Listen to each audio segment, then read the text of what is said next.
Movie की शुरुआत में हम एक लड़की को देखते हैं जिसका नाम नीडी होता है और वो मेंटल हॉस्पिटल में कैद होती है। तभी उसके पास उस हॉस्पिटल की नर्स आती है और उससे खाने के लिए पूछती है। तभी नीडी उस नर्स को बहुत जोर से लात मारती है और उसे दूर फेंक देती है। उसी वक्त वहाँ पर 2 सिक्योरिटी गार्ड आते हैं और नीडी को उठाकर एक सेल में बंद कर देते हैं। इससे नीडी को बहुत बुरा लगता है तो नीडी यहाँ पर अपना पास बताती है कि वो भी कभी नॉर्मल हुआ करती थी। इसके बाद मूवी फ्लैशबैक में जाती है और हम एक टाउन का बोर्ड देखते हैं जिसका नाम होता है डेविल्स कैटल। असल में इस टाउन का नाम एक झरने की वजह से पड़ा था जिसका पानी एक गड्ढे में जाता था और उस गड्ढे का पानी कहाँ पर जाता था ये किसी को नहीं पता था। अब यहाँ पर बहुत सारे साइंटिस्ट उस गड्ढे में अलग अलग चीजें डालकर ये पता लगाने की कोशिश करते थे कि वो सारी चीजें कहाँ पर जाती है, लेकिन कोई भी इस बारे में पता नहीं लगा पाता। अगले सीन में हम जेनिफर नाम की एक लड़की को देखते हैं जो कि कॉलेज की हेड चीयरलीडर होती है। जेनिफर अपने कॉलेज की सबसे खूबसूरत और कॉन्फिडेंट लड़की थी। वहीं पर हम जेनिफर की बेस्ट फ्रेंड नीडी को देखते हैं जो कि जेनिफर से बिल्कुल अलग होती है,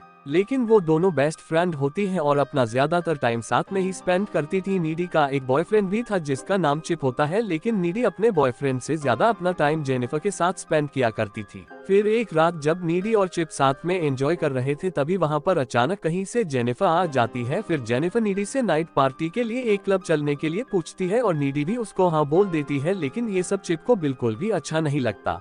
कुछ देर बाद वो दोनों क्लब में जाती हैं और क्लब में जेनिफर अपने बहुत सारे दोस्तों से मिलती है। फिर जेनिफर की मुलाकात यहाँ पर निकोलाई नाम के एक लड़के से होती है जो कि उस क्लब में एक बैंड चलाता था। जेनिफर निकोलाई से बात करती है और उससे ड्रिंक के लिए पूछती है। निकोलाई भी उसे ड्रिंक के लिए हाँ बोल देता है, लेकिन फिर जैसे ही जेनिफर ड्रिंक लेने के लिए बाहर जाती है तभी पीछे से निकोलाई अपने दोस्तों से जेनिफर का फायदा उठाने के बारे में बात करने लगता है। अब निकोलाई की ये सारी बातें नीडी सुन लेती है और वो जेनिफर के पास आकर कहती है कि निकोलाई एक अच्छा लड़का नहीं है, लेकिन जेनिफर उसकी बातों पर बिल्कुल भी ध्यान नहीं देती और वो उसका परफॉर्मेंस देखने के लिए चली जाती है। अब उनकी परफॉर्मेंस शुरू होने के कुछ ही देर बाद क्लब में आग लग जाती है और चारों तरफ भगदड़ मच जाती है। सभी लोग वहाँ से बाहर निकलने के लिए भाग रहे होते हैं और इस भागा दौड़ी में बहुत सारे लोग कुचले भी जाते हैं। फिर नीडी जेनिफर को अपने साथ वॉशरूम में ले जाती है और वो दोनों वॉशरूम की खिड़की खोलकर वहां से बाहर निकल जाते हैं। बाहर निकलते ही नीडी देखती है कि क्लब पूरी तरह जल चुका है और उसके अंदर लोग मर रहे हैं और जोर जोर से चिल्ला रहे हैं।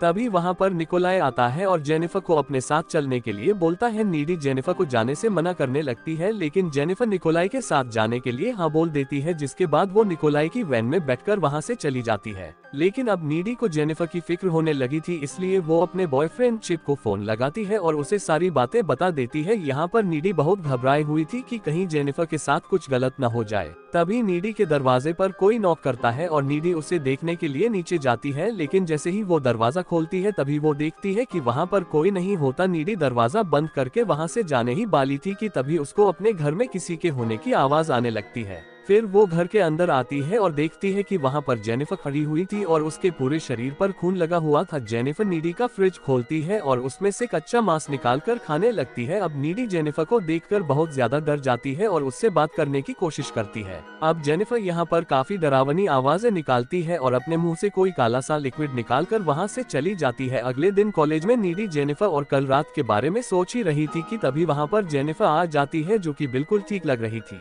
अब नीडी जेनिफर से कल रात के बारे में पूछने लगती है, लेकिन तभी वहाँ पर प्रोफेसर आ जाते हैं और पिछली रात क्लब में मरे हुए लोगों के बारे में बात करने लगते हैं। अब यहाँ पर जेनिफर ये सब बातें सुनकर हंसने लगती है। वहीं नीडी को ये सब काफी अजीब लग रहा था, जिसके बाद वो इस बारे में अपने बॉयफ्रेंड चिप को भी बताती है। इसके बाद हम स्कूल की फुटबॉल टीम के कैप्टन जोनस को देखते हैं जो कि ग्राउंड में अकेला खड़ा हुआ था। जोनस अपने दोस्तों के बारे में सोचकर बहुत दुखी होता है और तभी जेनिफर उसके पास आती है और उसका हाथ पकड़कर उसे जंगल में ले जाती है। यहाँ पर ये दोनों एक दूसरे को किस करने लगते हैं, लेकिन तभी वहाँ पर जंगल के सारे जानवर आ जाते हैं और उन दोनों को देखने लगते हैं। अब ये सब देखकर जोनस को काफी अजीब लग रहा था, लेकिन तभी वो देखता है कि जेनिफर का मुंह किसी जानवर की तरह खुलकर बड़ा हो जाता है और वो जोनस को मार डालती है। वहीं जोनस की चीख सुनकर प्रोफेसर वहां पर आते हैं और जोनस को देखकर डर जाते हैं। इसके बाद वो पुलिस को इन्फॉर्म करते हैं और पुलिस खूनी का पता लगाने में लग जाती है। दूसरी तरफ नीडी और जेनिफर फोन पर बात कर रहे थे, जहां पर नीडी जेनिफर से कहती है कि मैं यहाँ पर हो रही इन सब घटनाओं से बहुत ज्यादा परेशान हो चुकी हूँ,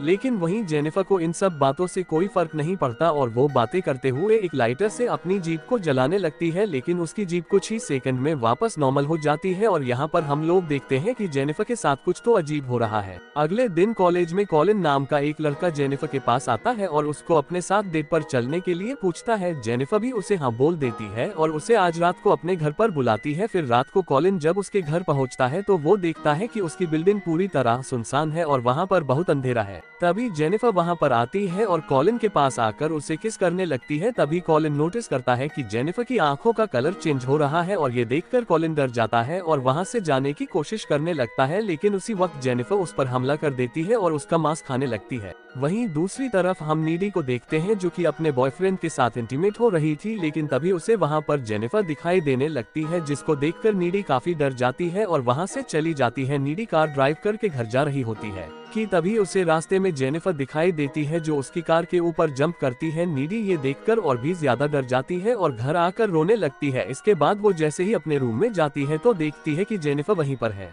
यहाँ पर जेनिफर नीडी को सेड्यूस करने लगती है और फिर वो दोनों किस करना शुरू कर देते हैं, लेकिन नीडी जेनिफर से काफी डरी हुई थी, इसलिए वो जेनिफर को वहीं रोक देती है और उसे वहाँ से जाने के लिए कहती है। फिर जेनिफर नीडी को उस रात के बारे में बताती है जिस रात क्लब में आग लगी थी। यहाँ पर हमें पता चलता है कि उस रात निकोलाई जेनिफर को झरने के पास लेकर गया था और यहाँ पर निकोलाई अपने बैंड में सक्सेस पाने और फेमस होने के लिए शैतान को जेनिफर की बलि देने वाला था।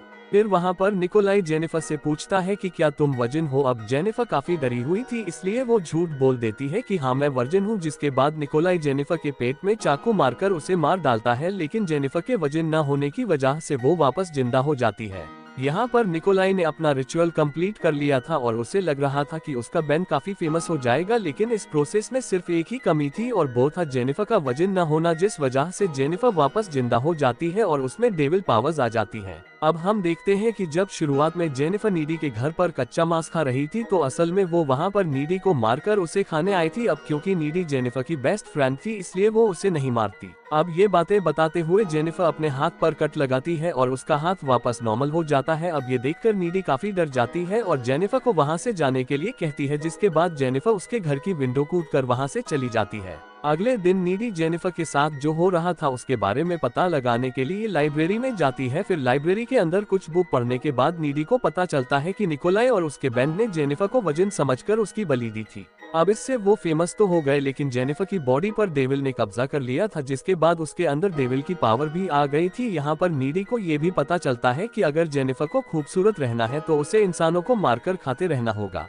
और जेनिफर को मारने का बस एक ही तरीका था कि उसके दिल पर वार करना होगा। अब नीडी को यहाँ डर लगने लगता है कि कहीं जेनिफर उसके बॉयफ्रेंड को ना मार डाले, इसलिए नीडी चिप के पास जाती है और उससे ब्रेकअप कर लेती है। नीडी चिप को ये भी बताती है कि जेनिफर डेविल बन चुकी है, लेकिन चिप उसकी बातों पर विश्वास नहीं करता और वहाँ से चला जाता है। उसी रात स्कूल में डांस पार्टी होती है और सभी लोग उस पार्टी में जाने के लिए तैयार हो रहे थे। फिर नीडी जल्दी से पार्टी में पहुंचकर वहाँ पर चिप का इंतजार करने लगती है। उधर चिप पैदल ही अपने घर से उस पार्टी में जा रहा था और उसी वक्त जेनिफर चिप के पास आती है और उसे नीडी के बारे में बताने लगती है। जेनिफर बताती है कि नीडी का तुम्हारे अलावा और भी लड़कों के साथ अफेयर चल रहा है। अब बातों ही बातों में जेनिफर चिप को सेड्यूस करती है और उसे लेकर एक सुनसान जगह पर पहुंच जाती है। दूसरी तरफ नीडी को ऐसा एहसास होता है कि शायद जेनिफर चिप के साथ कुछ बुरा करने वाली है, इसलिए नीडी परेशान होकर चिप को ढूंढने के लिए पार्टी से बाहर चली जाती है। दूसरी तरफ जेनिफर चिप के करीब आने की कोशिश करती है, लेकिन चिप जेनिफर से कहता है कि वो अभी भी नीडी से बहुत प्यार करता है। फिर जेनिफर चिप को पानी में गिरा देती है और उसे मारने के लिए उसके पास आती है, लेकिन तभी वहाँ पर नीडी आ जाती है। अब जेनिफर उन दोनों को मारने की कोशिश करती है। अब नीडी को चिप की मौत से बहुत दुख होता है और अगले ही सीन में नीडी जेनिफर के घर पर जाकर उस पर हमला कर देती है। दोनों में काफी लड़ाई होती है और इसी दौरान जेनिफर नीडी के शोल्डर पर काट लेती है,